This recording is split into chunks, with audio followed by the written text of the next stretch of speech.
We can get started. Hello and welcome to the Middle East Forum Speaker Webinar Series and Podcast. I'm Stacey Roman and I will be moderating this discussion today.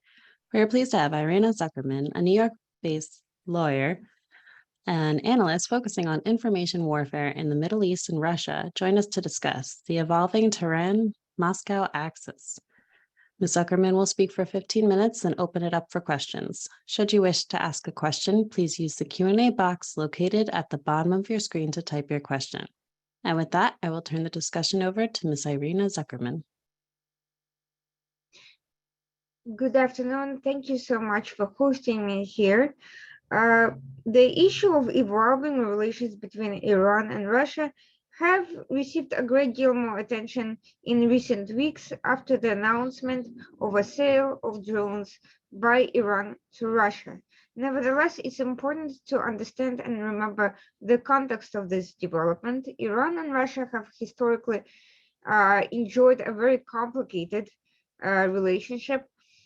At one point, Russia had territorial ambitions for northern Iran that ultimately led to a scramble for power between Britain, Russia, and the annexation of an oil and gas-rich area called Ahwaz, which is populated mostly by Arab and Arabic-speaking population. Russia at the time sought an entry into the Gulf and thought that the territorial acquisition and annexation would be the best way to move forward. Iran and Russia have at that point extremely strained relations. They had a historical issue of competition, of geopolitical tensions and misunderstandings. But with the accession of the Islamic Republic in 1979, the situation changed somewhat because the Soviet Union, despite Khomeini's historic statements about Iran looking neither to the west nor to east, in fact, laid the foundation of much of the Iran's methodology, terrorism, intelligence gathering capabilities, and even methods of interrogation that we know about today. The Soviet Union and the Islamic Republic, and in its early days enjoyed that sort of cooperation. And there are rumors that some of the top of echelons from Iran at the time, the Islamic Republic officials, some of them were assets of the Soviet intelligence. And therefore, much of what we are seeing in the Islamic Republic today reflects Russia's structure. Still, after the fall of the Soviet Union, Russia and Iran went their separate ways. There continued to be geopolitical tensions. The most concrete example of that was the scramble for the Caspian Sea, which is not actually a sea, it is a major body of water, a lake, but it is vital in the region for Central Asian countries, for Iran and for Russia. And ultimately, Iran was forced to give away, through a contractual agreement, much of its own control over that important strategic asset to Russia. Russia came out on top. Now, however, with the invasion of Ukraine, we are seeing a shift in the power dynamics between the two countries. Again, Iran and Russia have never been shy of cooperating. We have seen examples of that, in particular in Syria, where both countries supported the Assad regime and worked together to try to oust the US positions from the region, from Syria. Both had a particular concern with acquiring naval capabilities in the area and building military, particularly naval bases in their area as much as possible. But there were also tactical tensions over specific territorial control and power.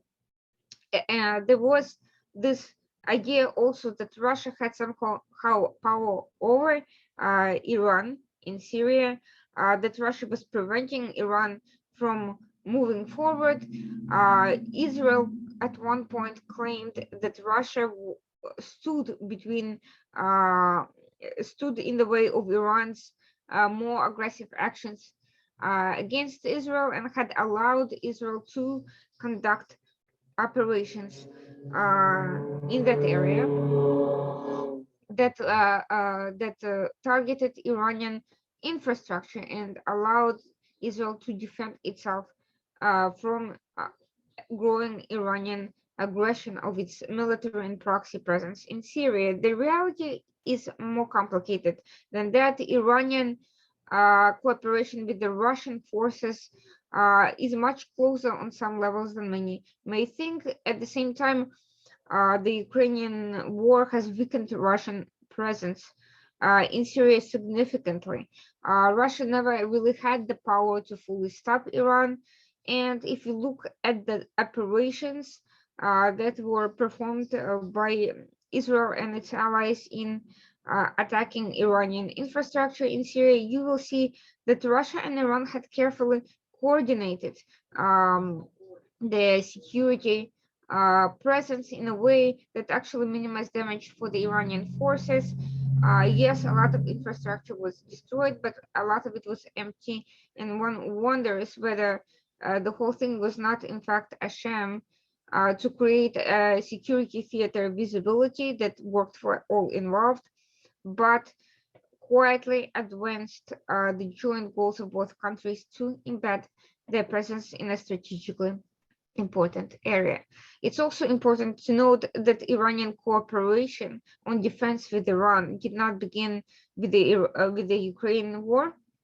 It preceded that by years, and we will see, looking back, that the reports of Russians recruiting and working with Iranian proxies in the Middle East on various issues. It's also important to note that Russia had eventually shifted from being a fairly neutral and self-serving power broker, or attempting to be such in the Middle East, to becoming increasingly close politically with Iran on various votes in the United Nations, as well as on other issues. For instance, Russia's open support for the Iran-backed Houthi militias in Yemen has grown over time. Eventually, Russia backed away from open political support temporarily, but one of the issues Iran is looking to gain from increased support for Russian military ambitions is stronger political recognition, legitimacy by Russia, and support for its assorted projects at the UN. So at one point, Russia claimed to be neutral and working with all sides in Yemen. Eventually, it became more vocal in support for the Houthis, and there are evidence of coordination on various projects. At one point, Iran and Russia also both supported the Taliban in Afghanistan for anti-Western reasons. They've had their share of tensions about how to best to coordinate that project, but this sort of military support and coordination of proxies is nothing new to them. It's also worth noting that Iran and Russia have been growing closer economically as well. Not only has the volume of trade increased significantly as both countries eventually became even more anti-Western and more politically isolated and extreme over time, but Russia and China had formed an organization to rival the Western economic blocs called the Shanghai Cooperation Organization, and Iran eventually joined that group of countries fairly recently, actually, which is an important strategic development that should be closely watched. At the time Iran started joining these meetings, it was briefly described in the Western press, but it did not arouse much attention. But for those watching, they would have understood that the dynamics between Iran and Russia were going in a very closely cooperative direction for some time. Also worth noting joint military exercises that Russia, Iran, and China have enjoyed both as a group of three, an axis, and also bilaterally in recent years. Those were also all signs of growing preparation for possibly bigger defensive operations in terms of maritime security cooperation, as well as general anti-Western proximity. And of course, cybersecurity is an area always worth noting because um, Russian and Iranian hackers, all allegedly formally unaffiliated with the state, but somehow always, in addition to regular crimes, performing pro-state operations beneficial to the foreign policies of their respective regimes, have cooperated on a number of cybersecurity activities, on anti-Western hacking operations, on espionage of various sorts, and on assisting other countries in that alliance, such as China and Qatar, in various propaganda campaigns and schemes. And while Iranian hackers are still far behind their Russian counterparts in terms of acumen, and still they are clearly being trained and learning from their Russian brethren. Now, getting to the most current level of cooperation, it continues to grow in several areas. Drones and military equipment is but one of them, but it is a very interesting issue because Iran has actually tried to mislead Western countries about that level of cooperation. For instance, during the Tehran meeting that brought together Putin, Ayatollah Khamenei, and Turkey's President Erdogan, Iran at that time claimed that the rumors of its sale of drones to Russia were false, and it openly lied to the Ukrainian government, with which it has had tensions since the infamous downing of a Ukrainian civilian plane a couple of years ago. It lied and misled many of the activists to believe that the drone sale was not going to happen. In reality, not only did it happen, albeit admittedly not all of those drones are fully functional, as several US officials and others have confirmed.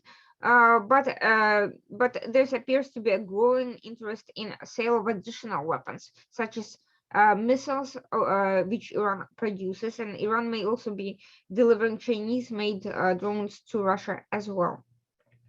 Another area of cooperation, and actually the most clear sign that this cooperation is ongoing, is the statement by the new commander of the RGC, Salami, who has stated that Iran is selling those drones to various countries, that Iran is training the militaries in the use of those drones, and that they're being used in the field. And we have heard reports from the US intelligence as well that Russia is using already those Iranian drones, at least the ones that are functional, in Ukraine. Other areas of cooperation include the issue of grain, food security. That became a major crisis for not just for Russia and Ukraine as a result of the agricultural shift during the war effort, but to many developing countries around the world. Iran, of course, is one of them, even though there are humanitarian exceptions to food delivery as a matter of economic priorities. Supporting its population hasn't been one of them. Now Iran is looking to Russia to assist in providing the grains, some of which have been smuggled out of Ukraine and shamelessly stolen from the ships that in the Black Sea that Russia has attacked, and some of them are being delivered as per a brokered agreement with the assistance of Turkey. That was one of the issues that was being discussed during the Tehran summit. We will see that this relationship will continue to grow. We are seeing great increased number of high-level contacts, increased number of military discussions, cooperation on upcoming military exercises. Now Russia is hosting major exercises that also include China and India, among others. And we're seeing a push for an increased and stronger bloc, of which Iran is likely to become a very prominent member. So rumors that Russia and Iran could be easily split due to the long-term geopolitical differences have been greatly exaggerated. If anything, the two countries are only going to become closer together. And with that, I will turn over the floor to any questions that you may have.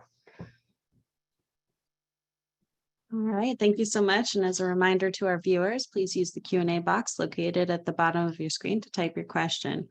The first question is, what does Iran get by downplaying its ties to Russia? You just mentioned that in regards to the drones, especially when they were looking to get the political nod. I don't know, sorry.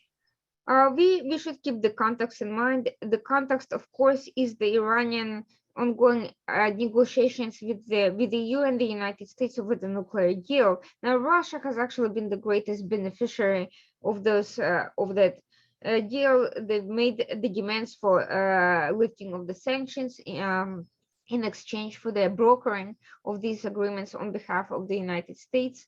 But in reality, Iran is also well aware of the sanctions on Russia that are coming as a result of its war in Ukraine, and does not wish to exacerbate the situation during the talks or otherwise, and to avoid scrutiny and bad press as much as possible.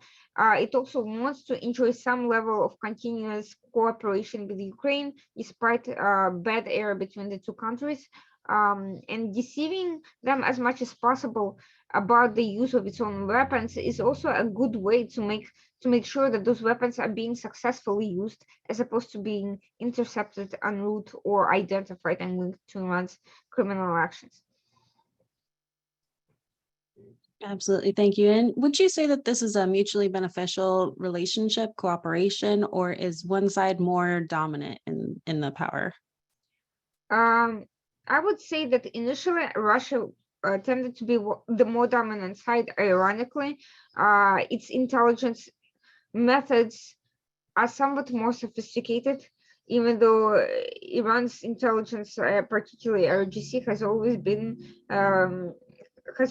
pretty good. It has been trained extensively by Russia, but Russia has always been significantly the more sophisticated actor, especially on cybersecurity operations. But we're seeing that shift as a result of Russia's economic and political, not to mention military losses in Ukraine. It has had to remove S-300 from Syria. It lost a lot of its best top-notch fighting force. Iran has not. It has suffered some losses in Syria, but overall, IRGC has been fairly intact, and it has also recruited much more successful than Russia foreign mercenaries and trainees that it has brought into Pakistani, Afghani, and so forth into various regiments.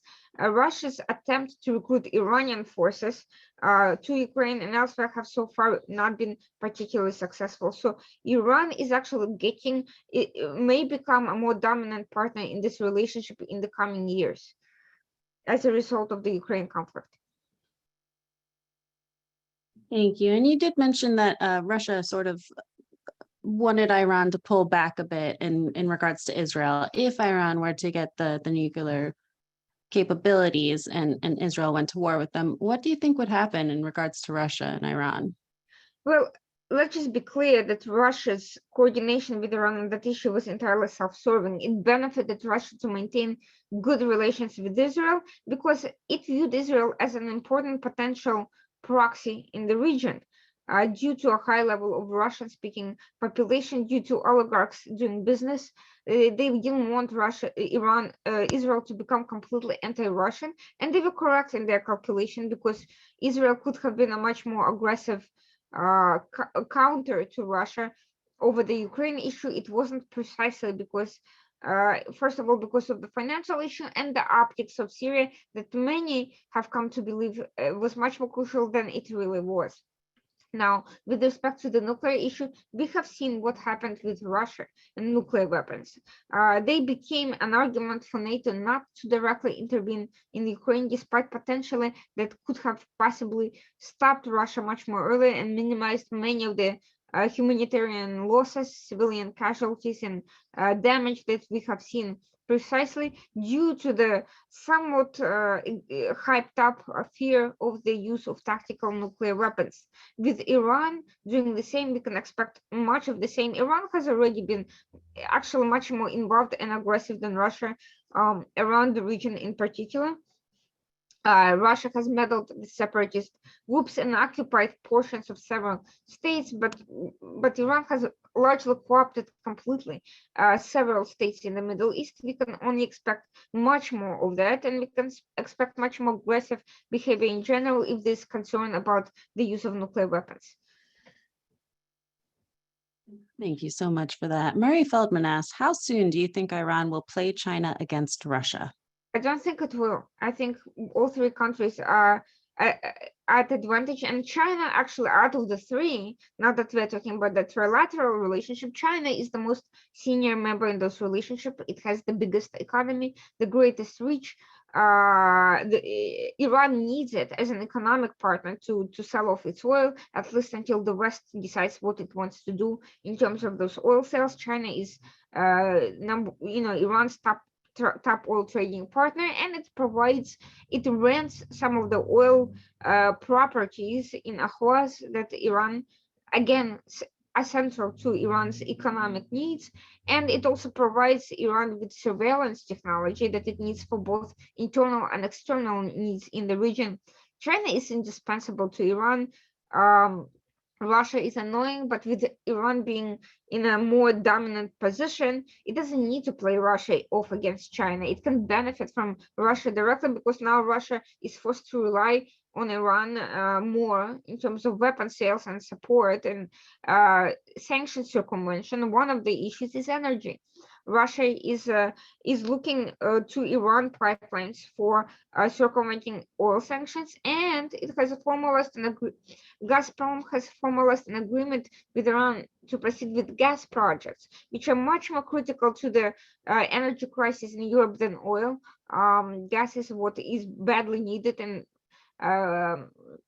the timely delivery of gas has been a problem due to infrastructural concerns and shortcomings. And Russia is planning a Persian pipeline with Iran, which could be, from their perspective, a game changer economically. So Iran is not looking to play anybody off. Iran is looking to benefit from both as much as possible, for the time being, at least. Absolutely, that makes sense. And will any of the different backgrounds and political agendas, will that get in the way at all? Or do you think that the economic incentives are too strong? China and Iran do have issues of cooperating on a tactical level, because for China, Iran is a very difficult territory with a completely different mentality. China is focused on stability, doesn't like terrorism and those methods. It prefers, buying up power using very traditional economic and political pressure methods as opposed to terrorist attacks. So from what I understand, completion of projects on the ground with Iran has been difficult. In addition, Iran is looking for employment. It has a very high youth unemployment rate, but China does not tend to hire external people when it brings in its infrastructural or oil projects anywhere. It brings its own population. There are language, cultural barriers, mentality barriers. Also, simply a matter of corruption in Iran. It is so high that just proceeding with any kind of work for anyone is difficult. Russia is less concerned with those issues. That's less likely to become a problem, but again, culturally, those are very, very different countries on many levels. They don't necessarily particularly like each other. This is all coming together out of necessity. There's certainly geopolitical differences, and there's certainly tensions over ultimate dominance in the region. China is taking advantage of US absence, but with a greater economy, it has much greater potential as well, and already has good relations with all involved. It's very adept at exploiting the Gulf states. Iran and Gulf states, may get along on some level on trade level, but politically they don't get along at all, and that's not likely to change, in particular with Saudi Arabia. So in the long term, China is likely to be the ultimate winner in the region out of the three countries. Thank you. And Robert Larrick asks, does Russia see traditional Iranian and radical theology as a growing threat? Russia is very adept at using extremism to its own ends. It has employed Chechen Islamists to further its acts in Ukraine, despite the fact that Muslim Brotherhood is officially banned in Russia. It's one of the very few non-Middle Eastern countries who have banned this movement completely.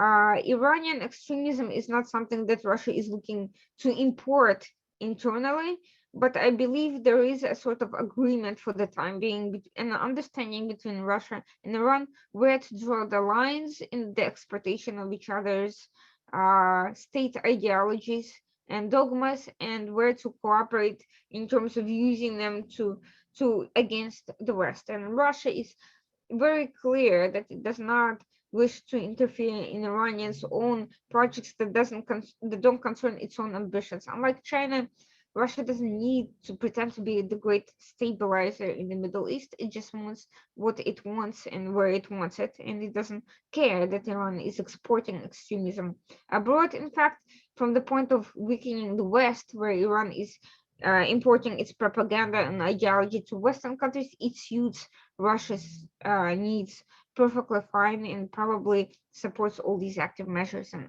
operations, both tactically and morally.